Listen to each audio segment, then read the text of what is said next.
Good morning, all. The clock has struck 11:30, so I am going to get underway. It looks like from the participant count, we've got a full house. So thank you so much for joining us, and thank you for taking the time to sit with me and Tom here during this session. We're very excited about talking about how to build a business case for loan review software. I think this topic has probably been a long time coming. Certainly we here at DICOM are definitely rooted in the foundation that our product provides a lot of value. However, sometimes communicating that value through a loan review organization up through the chain of command can be a difficult process. So this session is all about helping you do that better and letting you know that we here at DICOM are here to help you through that process should you endeavor to do so. So as we're getting underway, let me first take a moment and introduce myself. I'm Jim Alexander. I'm the Senior Vice President of Sales and Marketing here at DICOM. And just to allay your fears and concerns, I've not kind of grown up and been through my professional career as a sales guy. Previous life, I worked in the oil and gas industry, more of a marketing and product management capacity, and I worked with a lot of large oil companies such as BP, ExxonMobil, and Shell to develop business cases for custom software that my company develops. So I'm very used to partnering with clients and helping them work through and unravel the challenging thing of developing a business case for software. So something that I'm passionate about, and I hope to impart a little bit of my lessons learned through these endeavors with you all here today. And joining me is Tom Royal. I'll let him talk a little bit about his role here at DICOM and his background as well. Hey, good morning. I'm Tom. I'm in charge of the overall product innovation strategy, and I'm the product owner for CQS here at DICOM. I actually started out as a software developer and have really worked through all different roles of the software development process. And at some point along the way, I kind of went out there and said, you know what, it worked better if maybe we did something like this. And they said, congratulations, you're now a product owner. So that's how I made the transition from actual writing code to working with the developers and how we make a strong software product. So I'm excited to share what we've been working on. Awesome. Thanks, Tom. So a little bit about this session just to kind of make sure we're all operating from the same premise. I'm going to first start off this webinar talking about providing tips for creating an impactful business case. And I've got for loan review software in parentheses, because really, hopefully, the tips that I'll be imparting today will be tips that you can utilize for any departmental purchase through your professional career. So this is not meant to be an end-to-end business case. These are tips from lessons learned through my trials and tribulations, so to speak, and learned also what not to do in many cases. So also, Tom is here. He's really going to be focusing on how we can demonstrate those value parameters that I'm going to go through in the software. So I'm going to talk about what the software can do and give you some ideas of how you leverage that, but also Tom's going to kind of put our money where our mouth is and show you how the product actually works and what it can do for you. In case you haven't noticed, a little bit about the protocol, we have muted you all on the call, and that's not because we don't want to hear from you. It's really just to eliminate background noise as a courtesy to all that are on the call. So if you do have any questions, I'd encourage you to submit them through the chat panel, which is up at somewhere on your screen, depending on where you've moved that, but it actually says chat on this WebEx interface. We'll be monitoring that chat panel, but I'd also encourage you, it's probably easier if you just email me either during or after this webinar. That gives me the opportunity to get your contact information, reach out, and that's to create a dialogue. So by all means, not meant to keep you from asking questions, but do save those for either email or the chat panel. So now kind of diving into what we're going to be talking about, it's really about unraveling a business case. And it is a challenging process. We understand that every business is unique, your business is unique, and the challenges you face are unique, so your business case needs to be unique.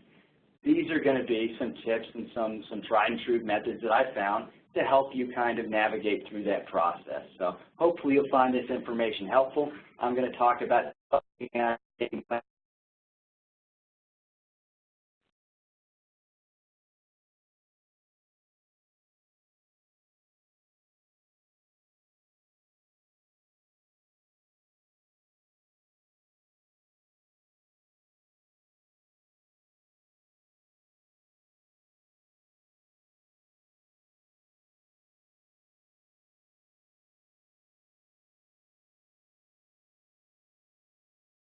I just want to get this out of the way. I don't usually use a ton of sports analogies. I think they kind of come across trite sometimes, but this is a good case of where I'm going to use one.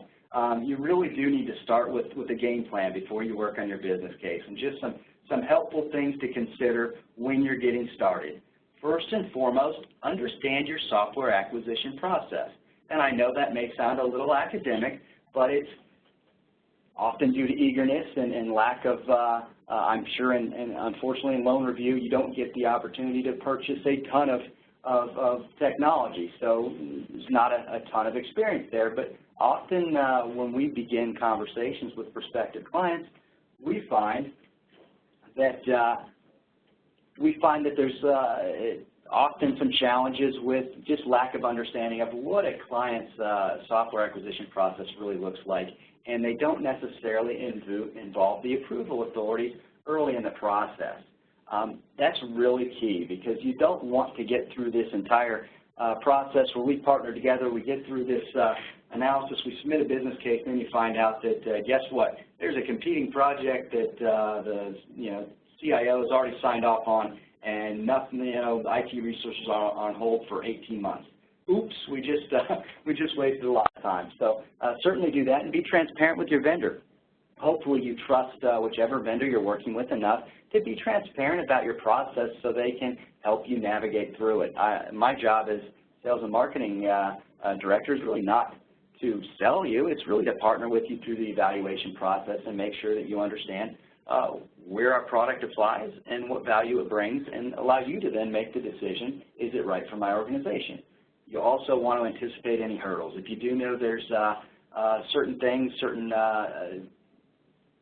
challenges that you might encounter, you want to get ahead of those, and that goes along with being transparent with your vendor. Also, let your vendor know that here's some of the challenges that I think we'll have, whether it's getting budgetary approval, whether it's IT resources. Start early and start talking about those so you can develop a game plan to overcome those hurdles. Also understand your competition, and these are competing projects within your organization. You want to understand, are there major IT projects going on that impact my ability to get my project launched at this time? If so, how can I overcome them? And if I can overcome them, what's my strategy? So understand kind of what's going on in the landscape in your organization. And last but not least, set your business objectives for your business plan. Before you start working on it, what are the key things that you want to accomplish within your department? And how do those business objectives align with your overall financial institution's objectives? Can you align those to your own strategic plan? If your organization is looking at being acquisitive, how can your project within your department improve that ability? So whenever you can translate your objectives to larger bank initiatives, you're going to increase your likelihood for success. So I'm going to go through, the heart of any business case is a return on investment. That's going to be kind of your $1 million money shot there. So what we're looking at is going to be a very easy approach on where you can start with your monetization. And as with any cost center, it's real hard to look at and identify ways that your particular department or a solution within your department is going to generate revenue. So you're going to start really with efficiency gains and waste reduction. So you start with your total loan review department salary. This would be a small to mid-sized bank, and these are just nice round numbers, so please don't take any offense if these numbers are super high for you or super low for you. These are just round numbers for examples. So start with your total salary. Look at the estimated efficiency gains you're going to try to achieve with any automation project, CQS in this case. And often our clients talk about through increased scoping efficiencies with electronic line sheets, data automation, as well as the reporting efficiencies, they can often shave 20% of their loan review time off. So the efficiency gains here for this example are 20%. That gives you a total waste reduction of $60,000, which these are nice round numbers. Your numbers will be different, but this gives you an example of where you can start monetizing the efficiency gains of a system.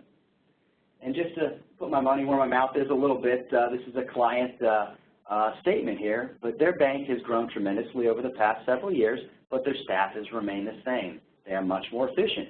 And what this also helps you realize is that if you're on a tipping point where you're thinking, should I add personnel or should I invest in automation, there's a good chance that if you're investing in automation, it could be a lot cheaper than adding personnel, and you're going to get more bang for your buck because you're going to be more scalable as your organization continues to grow. So,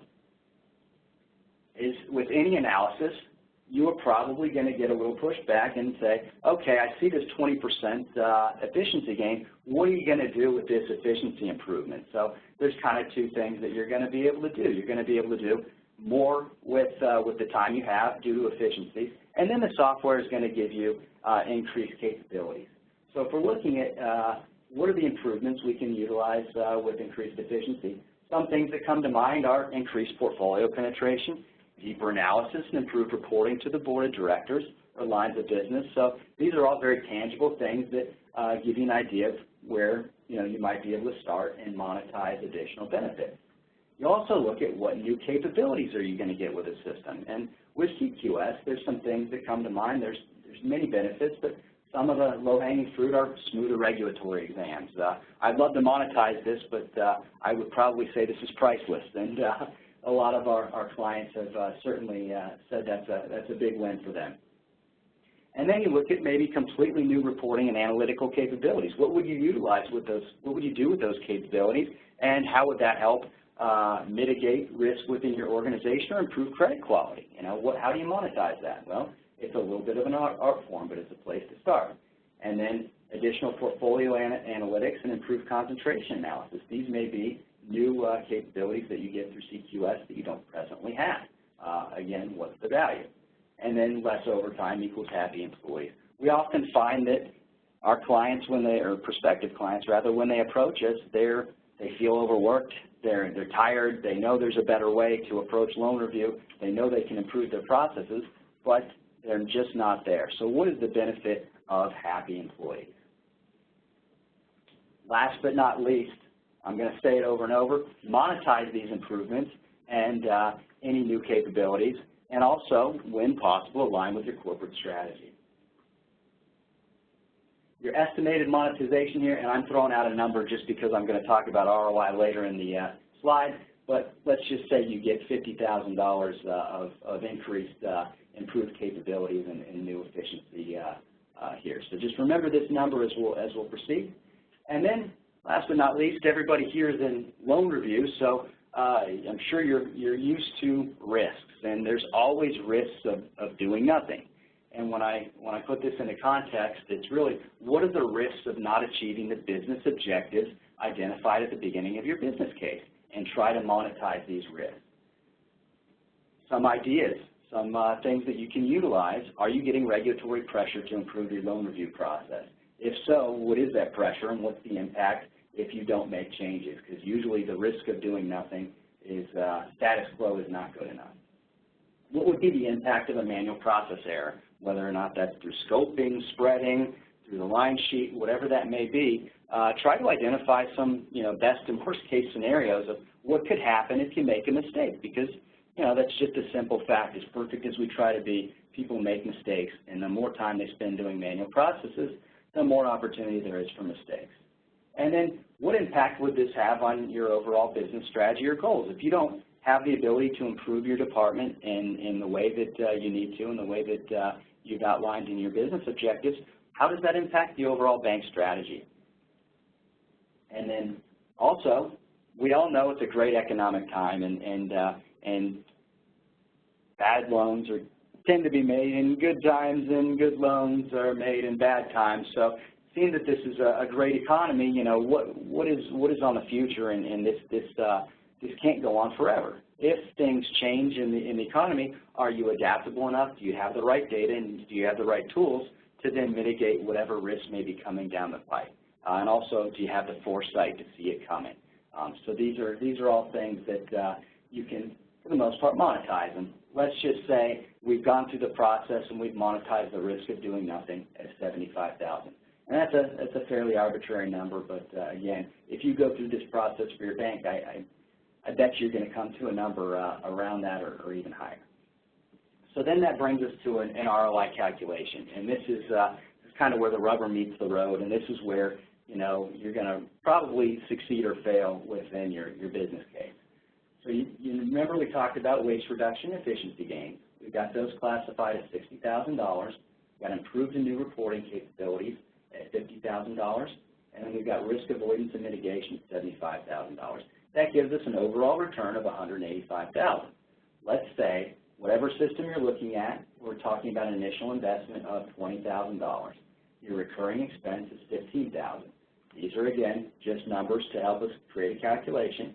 So we've got a return of $185,000, an investment and cost of $35,000, giving us an ROI of over 5 times over. Clearly, when you go through the ROI process, you're going to want to be higher than 1. If you're not higher than 1 and you're working on CQS, that's when you call me and you say, oh, Jim, we're not getting the ROI we need, and I'm going to work with you, and we're going to work through it. And also, last but not least, you can't monetize everything. So make sure within your business case you add commentary for some of the difficult to monetize items such as employee satisfaction.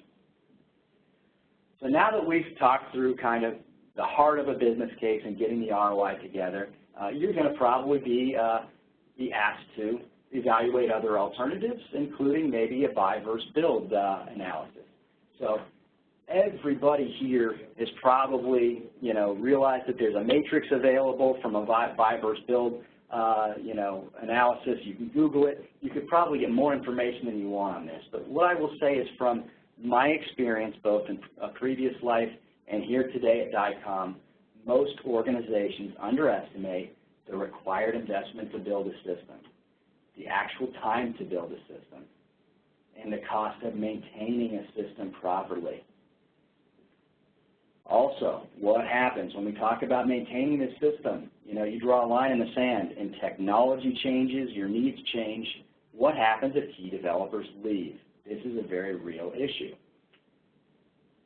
Then the last piece that is often overlooked too is the value of being part of a vendor's user community. And there's something to be said about, you know, understanding what other people in the marketplace are doing and benefiting from their input and feedback from a product perspective. So I love this quote. I wish I could say I wrote it, to be quite honest with you. It's probably the most eloquent description of an experience in our user community that I've seen.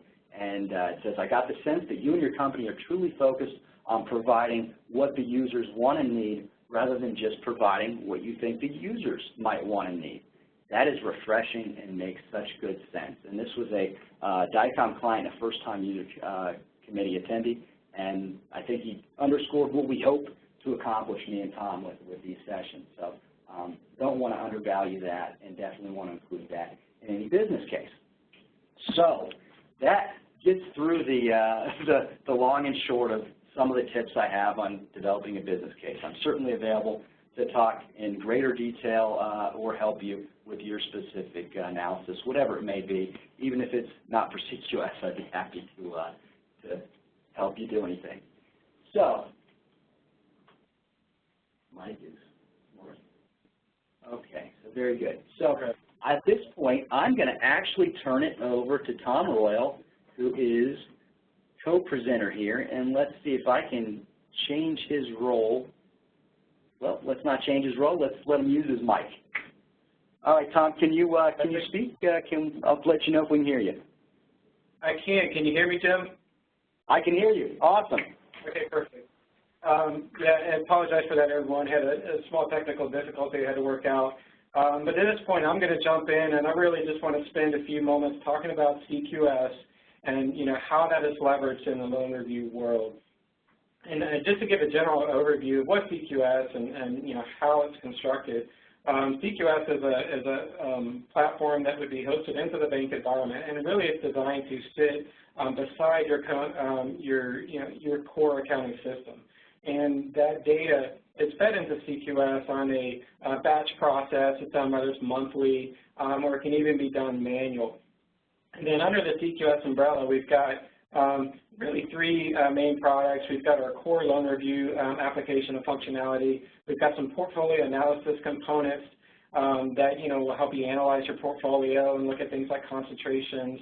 And we also have a portfolio monitoring application which will allow you to, you know, look at particular loans, maybe problem loans, watch lists, and things of that nature. Okay, Jim, if you can go to the next slide. And then the general overview for loan review, like I said, it's really designed to automate key aspects of your review process. It substantially reduces scoping time and provide more time for analysis. And the electronic line sheets, historical review records, and improves credit quality and reduces loan losses. Portfolio analysis, again, as I mentioned, looked into portfolio risk identification and management, concentration analysis, reporting, et cetera. We do have some trend and stress testing components. And then finally, portfolio monitor. They even top of your watch list and problem loans and lets you, track those, add information to it, documents, and things of that nature.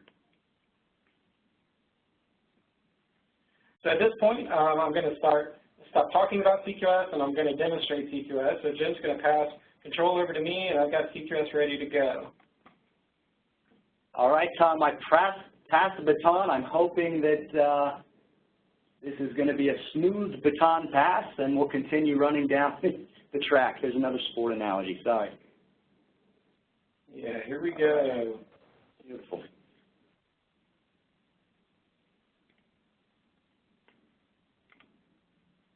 I can see you, Tom. Okay, here we go. Now we're looking at CQS. So what I'm going to do, really the challenge here is I wanted to actually do a review, and it would be an abbreviated and quick review. But looking at our clock, I've got about a little less than half an hour to do a review. So that's my goal, that's my challenge today, and what I want to do is, and through that, kind of give you an overview of the whole review process, but demonstrate some of the efficiencies. And I think we'll all agree that doing a review in half an hour is, going to be a pretty quick timeline. So first of all, for the review process, we always start with scoping, and that's where we start with our process here in CQS. So I'm going to go to our new query manager, and this is where we perform all of our scoping within CQS. And this is really going to highlight some of the new functionalities that we developed in CQS 11 as part of our new release that we just launched. So for overall scoping perspective, I'm going to start where most banks start, and that's just I'm going to look at one key piece of our portfolio and start from there. So I'm going to go into our bank hierarchy, and this is something that we've built in CQS where you can define how your bank is structured, whether it's banks or different cost centers and things like that. And for this review, I'm going to select Back Alley Bank. That's the one that we want to take a look at. So we're going to start building our portfolio so that we can get a review in a container and start scoping our sample. Now I'm going to select Back Alley Bank, and I'm going to look at our results. And from here, you'll see down in our results grid, this is all the borrowers that have been returned. And it also has some general statistics and how many borrowers, does this make up. This is 29, almost 30% of our total bank portfolio, our outstanding balance penetrations, total exposure penetration. I can look at this at the borrower level. I can look at this at the particular note level if I'm going to look at individual loans. One of the new functionalities we added in CQS 11 is the ability to look at this at the relationships level. So now I can see, my key relationships in here, and I can also expand to see, what parties they're related to. Now, for the purpose of this review, I'm just going to grab this whole portfolio to start with. So I can select everyone, or if there's a particular borrower or relationship in here I don't want to include, I can deselect them, and those won't be included in my portfolio. Also, some new enhancements we made is that we've provided the ability to, now take this straight into a review, and I can, go ahead and click my review button. It's going to confirm all of the details that I have for my review, and then I can create a new review from here. So I'm just going to call this webinar demo, and I'm going to assign a team member, and we'll just pick the first one in the list, and off we go. So now the review's been created, but really that review contains everybody in a portfolio. That's going to be much bigger than I want to take on. I've got sample criteria, I've got bank policy that says there's really certain things I need to be focusing on. as part of that portfolio. So I'm going to come out of query for now, and I'm going to go And I'm going to go over to Review Manager, and this is where the reviews are managed. So I've got my webinar demo sitting here. Again, it shows me my statistics for how many borrowers are in there and what's the total makeup of that portfolio as it compares to my total bank portfolio. But I'm going to rescope this sample because I want to narrow that down to make something that's a little bit more manageable. So when I do that, it's going to take me back into query. But now, instead of querying against all of the borrowers and those that were brought into the system, I'm only querying against that particular portfolio. Now, I have the ability to query on a number of different criteria in here, and I can look for total relationship size, the hierarchy that I already showed before. There's loan performance, by risk rating and delinquency, and there's a lot of different criteria. And it goes down into the industry, and finally, for those that have a portfolio analysis license and as part of our product, I can query on anything, on any data element that's come into the system. So it's pretty comprehensive. But for the sake of just my overall, for sake of efficiency in the scoping process, I've pre-built a number of queries that are along with my bank, credit policy and what we need to be taking a look at. So I have a query that is, my criticized and classified loans. I have a query that's my delinquent loans. I'm going to look at my, loans not reviewed in the last 12 months. I've got new borrowers that are over $100,000, and I've got my top 10 largest relationships. So this is pretty much in line with what I typically see, out there in the field. These are typically the core loans that most people are taking a look at. Now, what another way I can efficiently do this is that we have a concept of query sets that we built in CQS. So I can say take all of these, combine them together, and that's really what I want my scoping sample to be. So that query set I can run. I can look at all the loans in here. And what it did behind the scenes is it went and ran all of those individual queries by themselves, gathered the results, weeded out the duplicates, assembled them together, and I'm going to look at, I've narrowed it down to 68 borrowers now, and, these penetration totals are against my portfolio that I set up for that review. So it's, that particular cost center or that bank. So I like the way this looks. I like everybody that's been brought in here. So I'm just going to go ahead and leave these selected, and I'm going to save this as my sample.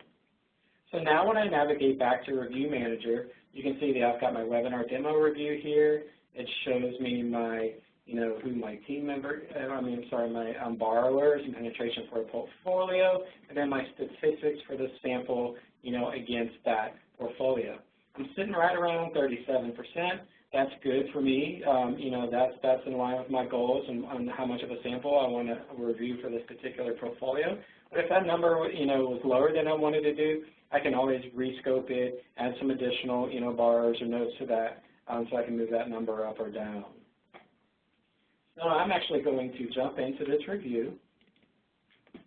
Now, one thing I'll point out is I come back over to the home screen, the dashboard. We have a kind of a metrics dashboard here that looks at overall review performance and really takes a look at where we are within the review process. So these dashboards are generally more review manager driven, and it shows me kind of how are these different reviews going. And the one that we just created, everything's unassigned right now, so no work has really started. Now I'm going to bypass the credit assignment piece, just for the sake of time. But once you've set a view, depending on what your process is, you can either assign the credits to individual users within your organization, or you can just leave the list here, and whichever loans need to be worked, you can come in and pick the top one from the list and move on. Now I've got a key bar that I want to focus on. Lake Builders Inc. is one of my largest relationships. I want to start with that one first because I think that's going to be fairly complex and there's going to be some work involved. So when I double click on Lake Builders, one of the efficiencies we added to CQS over the last couple of releases is it will now go back and look and see if this borrower has ever been reviewed before. And if they have, it will give me the option of bringing forward all of my findings and exceptions and everything that I discovered during the review process? I'm going to say yes, because I want to make this as efficient as possible. And here are all the comments that have been added in previous reviews. So I can look at each of these individually, and a comment really in our system is your findings. And this could be fairly complex. You can have a whole Word document that you format in here. You can put pictures and all kinds of things. But for the sake of the demo, I just have a quick comment that was added for this. So I can review each of the comments. I can decide whether or not I want to include them. I'm going to go ahead and include them. I can also include any attachments that were brought in there. So if you attached any supporting documentation, Excel spreadsheets, things like that, I'm going to include those as well. I'm going to do the same for my exceptions. And I'm going to look at, we cited a couple of exceptions the last time I reviewed this, so I can, take a look at them. I can review, the text if I wanted to, or I could just say, let's go ahead and bring it over, and I'm going to, I could review it as part of my review process. We're going to include those attachments, and now we are in the review workspace. So the review workspace is otherwise commonly called an electronic line sheet. So this is where you're looking at all of the information about the borrower and about the loans. So the borrower tab is, obviously it's the borrower information.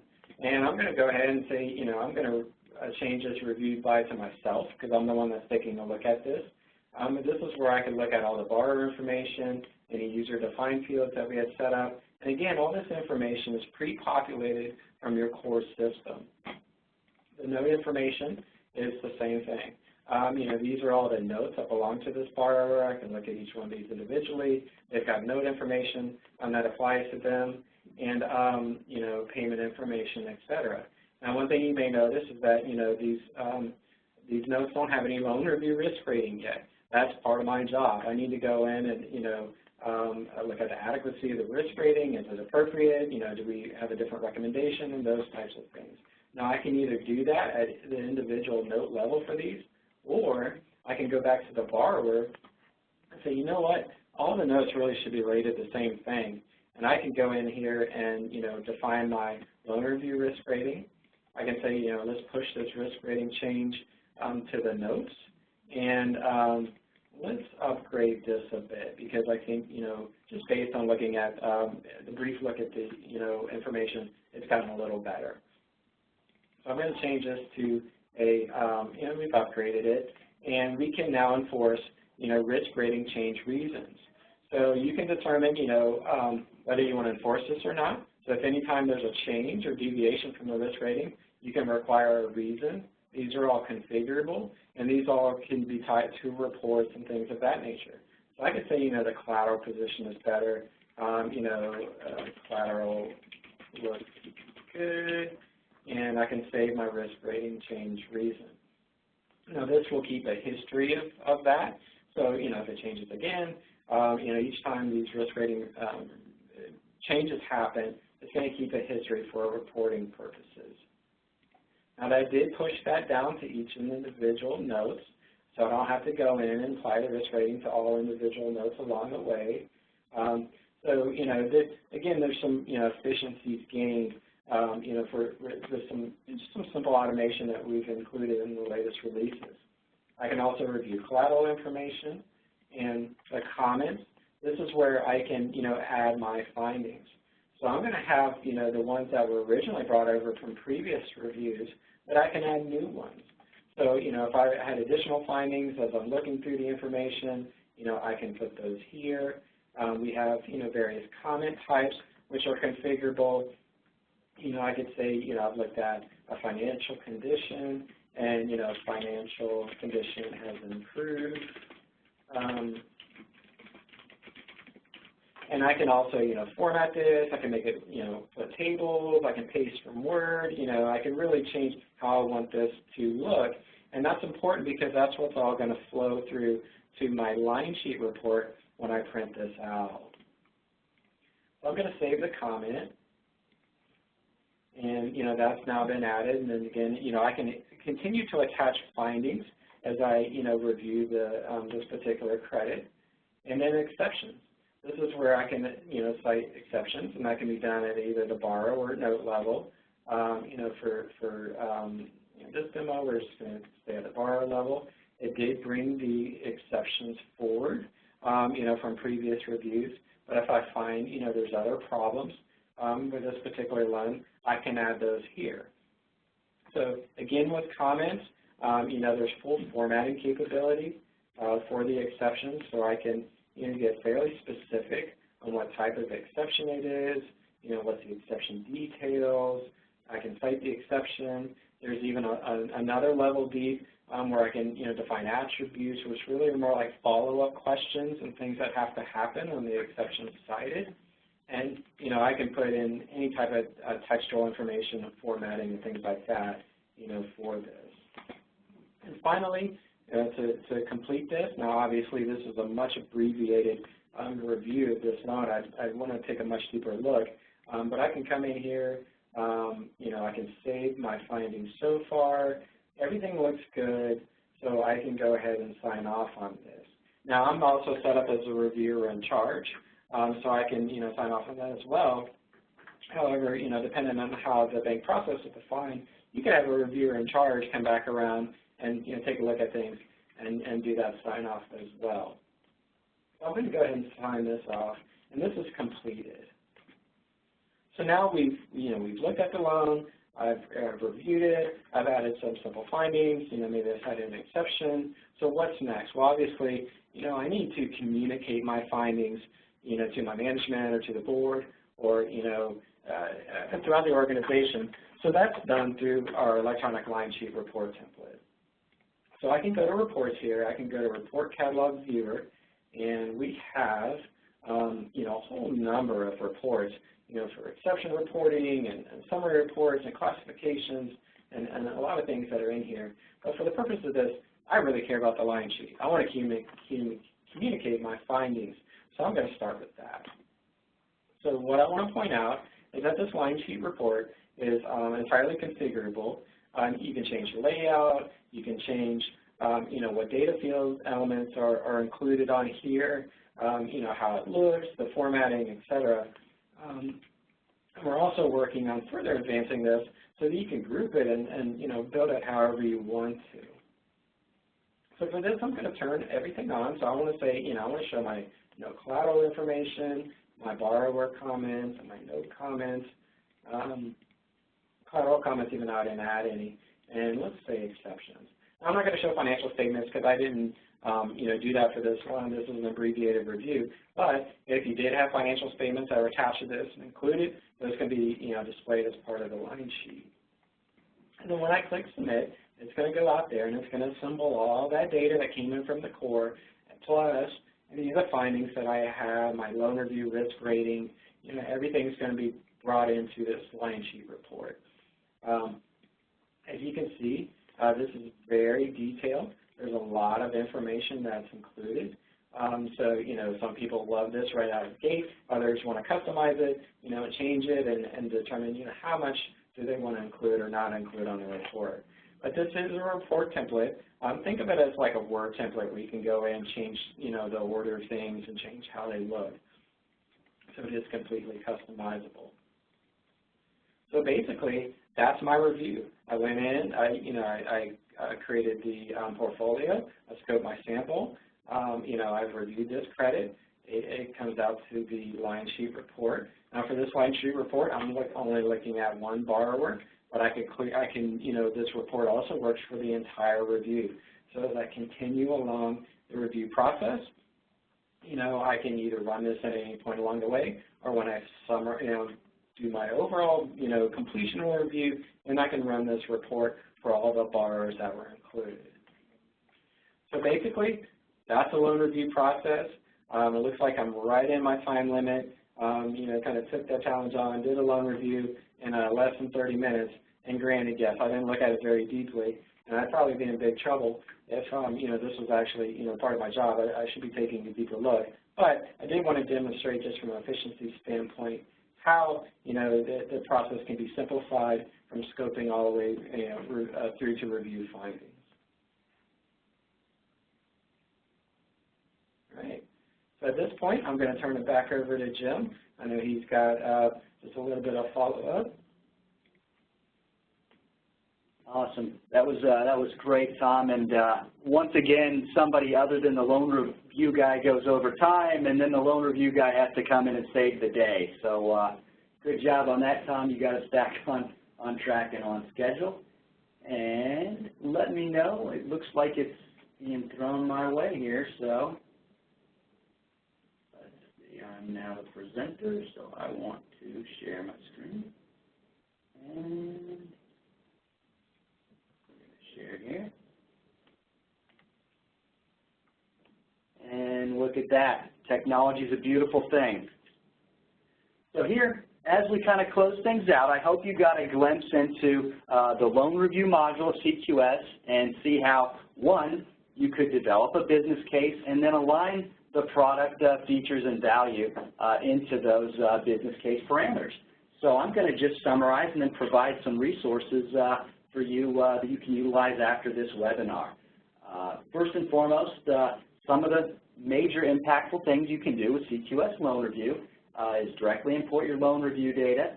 You get a flexible and efficient, repeatable loan review process. So we sort of, within the system, provide a flexible framework for you to do basically the same process over and over. We automatically track your review process. It's a centralized repository for all current and historic review data. Regulators love that. Electronic on-demand line sheet, which Tom was able to demonstrate, obviously customizable to meet your needs. And then we've got extensive reporting options, which we didn't dive into during this call, but there are more reports than you can shake a stick at, plus the ability to customize almost every report. So really a lot of flexibility there. So I hope you all got some good information out of this call. I know how daunting a business case can be, and I've just provided some of the high points to help you get started and provide a framework for your path forward.